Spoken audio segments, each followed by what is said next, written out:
ನಮಸ್ಕಾರ. ನನ್ನ ಹೆಸರು ಡಾಕ್ಟರ್ ಕೃಷ್ಣ ಚೈತನ್ಯ. ನಾನೊಬ್ಬ vascular and endovascular surgeon, Aster RV ಆಸ್ಪತ್ರೆ, ಬೆಂಗಳೂರು. ಇವತ್ತು ನಾನೊಂದು ಬಹಳಷ್ಟು ಮುಖ್ಯವಾದಂಥ ಒಂದು ಟಾಪಿಕ್ ಬಗ್ಗೆ ನಾನು ಮಾತಾಡಲಿಕ್ಕೆ ಇಷ್ಟಪಡ್ತೀನಿ. ಆ ಟಾಪಿಕ್ ಹೆಸರು ಅಯೋಟಿಕ್ ಅನ್ಯೂರಿಸಮ್ ಅಂತ. ಈ ಟಾಪಿಕ್ ಬಗ್ಗೆ, ಈ ವಿಷಯದ ಬಗ್ಗೆ ಭಾಳಷ್ಟು ಜನಕ್ಕೆ ಅರಿವಿರೋದಿಲ್ಲ. ಯಾಕೆ ಅಂತ ಹೇಳಿದ್ರೆ ಇದರ ಬಗ್ಗೆ ಯಾರೂ ಕೇಳ್ಪಟ್ಟಿರೋದಿಲ್ಲ. ಆದರೆ ನಾನು ನಿಮ್ಗೆ ಹೇಳೋವಂಥ ವಿಷಯ ಏನಂತ ಹೇಳಿದ್ರೆ, ಒಂದು ವಿಶ್ವದ ಮಹಾವಿಜ್ಞಾನಿ ಅಂತ ಕರೆಯಲಾದಂಥ ಆಲ್ಬರ್ಟ್ ಐನ್ಸ್ಟೀನ್ ಅವರು ಈ ತೊಂದರೆಯಿಂದ ಮೃತಪಟ್ಟಿರ್ತಾರೆ. ಸೊ ಅವರಿಗೂ ಈ ತೊಂದರೆಯ ಬಗ್ಗೆ ಅರಿವಿರೋದಿಲ್ಲ. ಆ ತೊಂದರೆಯಿಂದ ಅವರು ಪಾರಾಗೋದಿಲ್ಲ. ಸೊ ಈ ತೊಂದರೆ ಬಗ್ಗೆ ಅರಿವು ಮೂಡಿಸುವಂಥ ನಾನು ವಿಷಯ ನಿಮಗೆ ಹೇಳ್ತೀನಿ.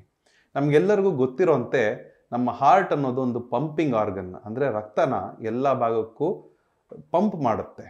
ಆದರೆ ಪಂಪ್ ಮಾಡಿದಾಗ ಈ ರಕ್ತ ಮುಖ್ಯವಾಗಿ ಅಪಧಮನಿ, ಅಭಿಧಮನಿ ಅನ್ನೋ ಒಂದು ರಕ್ತನಾಳಗಳ ಮುಖಾಂತರ ದೇಹ ಎಲ್ಲ ಸಪ್ಲೈ ಆಗುತ್ತೆ. ಈ ಅಭಿಧಮನಿ ಅಂತ ಹೇಳ್ತೀವಲ್ಲ, ಅಂಥದ್ದು ಒಂದು ಮಹಾ ಅಪಧಮನಿ ಅಂತ ಒಂದು ರಕ್ತನಾಳ ಇರುತ್ತೆ. ಮಹಾ ಅಪಧಮನಿ ಅಂತ ಅಯೋಟ ಅಂತ ಕರಿತೀವಿ ನಾವು. ಹಾರ್ಟಿಂದ ಹೊರಬಂದಿದ್ದ ಕೂಡಲೇ ಒಂದು ದೊಡ್ಡ ಗಾತ್ರದ ರಕ್ತನಾಳದಲ್ಲಿ ಈ ರಕ್ತ ಬಂದು ಆ ದೊಡ್ಡ ರಕ್ತನಾಳದಿಂದ ಎಲ್ಲ ಭಾಗಕ್ಕೂ ಒಂದೊಂದು ಬ್ರಾಂಚ್ ಆಗಿ ಬಂದು ರಕ್ತ ಸಪ್ಲೈ ಆಗುತ್ತೆ. ನಾವು ಈ ದೊಡ್ಡ ರಕ್ತನಾಳದಲ್ಲಿ ಬಹಳಷ್ಟು ರಕ್ತ ಪಂಪ್ ಆಗುತ್ತೆ. ಹಾರ್ಟಿಗೆ ಯಾವ ರೀತಿ ಸ್ಟ್ರೈನ್ ಆಗುತ್ತೋ, ನಾವು ಮಾಡುವಂಥ ಈ ಧೂಮಪಾನ ಆಗ್ಬೋದು, ಜಿಡ್ಡಿನ ಪದಾರ್ಥ ತಿನ್ಬೋದು, ಇದರೆಲ್ಲ ಪ್ರಭಾವ ಹಾರ್ಟ್ ಮೇಲೆ ಹೇಗೆ ಬೀಳುತ್ತೋ ಅದೇ ರೀತಿ ಈ ಮಹಾ ಅಪಧಮನಿ ಅಂತ ಹೇಳ್ತೀವಲ್ಲ, ಅಯೋಟ ಅನ್ನೋದ್ರ ಮೇಲೆ ಬೀಳುತ್ತೆ.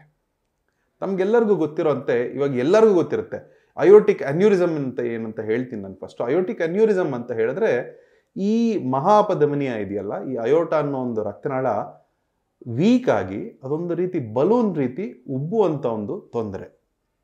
ಸೊ ಅದನ್ನು ಕೇರ್ ಮಾಡಬೇಕು ಅಂತ ಭಾಳಷ್ಟು ಜನಕ್ಕೆ ಗೊತ್ತಿರೋದಿಲ್ಲ. ನಾನು ಸಿಂಪಲ್ ಆಗಿ ಹೇಳ್ತೀನಿ. ಇವಾಗ ಎಲ್ಲರಿಗೂ ಗೊತ್ತಿರೋಂಥದ್ದು, ಎಲ್ಲರ ಹತ್ರ ಮನೇಲಿ ಒಂದು ವೆಹಿಕಲ್ ಅನ್ನೋದಿರುತ್ತೆ. ಅದು ಬೈಕ್ ಆಗ್ಬೋದು, ಕಾರ್ ಆಗ್ಬೋದು. ಓಡಿಸ್ತಾ ಓಡಿಸ್ತಾ ಓಡಿಸ್ತಾ ಓಡಿಸ್ತಾ ಏನಾಗುತ್ತೆ, ಎಲ್ಲೋ ಒಂದು ನಾವು ನೋಡ್ತೀವಿ ಟೈರ್ ಸವಿಯುತ್ತಾ ಬರುತ್ತೆ. ಆ ಸೌತಿರೋಂಥ ಟೈರಲ್ಲಿ ಒಂದು ಬಬಲ್ ಅಂತ ಬರುತ್ತೆ. ಆ ಬಬಲ್ ನೋಡಿದ ತಕ್ಷಣ ಜನ ಹೇಳ್ಬಿಡ್ತಾರೆ, ಟೈರಲ್ಲಿ ಬಬಲ್ ಬಂದಿದೆ, ಇನ್ನು ಅದನ್ನು ಫಸ್ಟ್ ಟೈರ್ ಚೇಂಜ್ ಮಾಡಿಸ್ಬಿಡು, ಇಲ್ಲ ಅಂದರೆ ಟೈರ್ ಬರ್ಸ್ಟ್ ಆಗುತ್ತೆ ಅಂತ. ಹೇಗೆ ಬಂತು ಈ ಬಬಲ್ಲು? ಅದು ವೀಕ್ ಆಗಿ ಟೈರಲ್ಲಿ ಬಬಲ್ ಬಂದಿದೆ.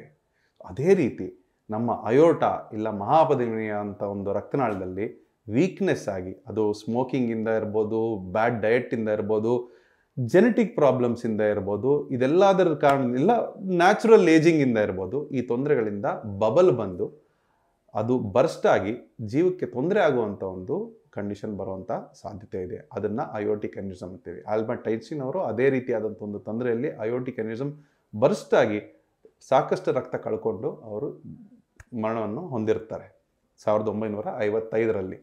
ಸೊ ಅದೇ ರೀತಿ ಈ ತೊಂದರೆ ನಮ್ಮಲ್ಲಿ ಭಾಳಷ್ಟು ಜನಕ್ಕಿರುತ್ತೆ.